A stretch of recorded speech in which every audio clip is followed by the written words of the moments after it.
श्रीकृष्ण मु श्री शांति स्वरूप मिश्र आज आसतु बेस रोचक तथ्य जानिबा श्रीकृष्ण जन्माष्टमी विषय रे।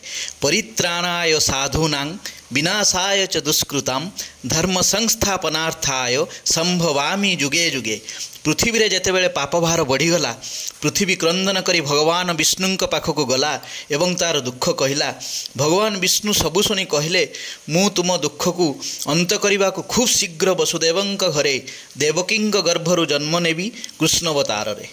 भगवान जहाँ प्रतिश्रुति दियंती रखंती पूर्व जन्म रे कथा देइथिले वसुदेव ओ देवकी को तुमर पुओ होई जन्म नेबी वो पृथ्वी को कथा देले तोर पापभार कमाइबी। से ही हैला भाद्रव मास कृष्ण पक्ष अष्टमी तिथि किटी किटी अंधार राति मेघर गुरुगर्जन पवन बहुची अनचास मेघ देहरे बिजुलीर खेल। एही समय रे कंसर कारागार रे भूमिष्ठ हेले स्वयं श्रीकृष्ण। झलसीगला कारागार कक्ष एही रूप रे जन्म नेले से। शुणु मन दे नीलजी मुत देह कांति बलय मणि झटकंती पीत बसन कटी सहे रूप कटिए काम महे कटी में खड़ा सुना सुता उतरी सुवर्ण पईता। तत्क्षणात् कारागार द्वारा उन्मुक्त होईगला।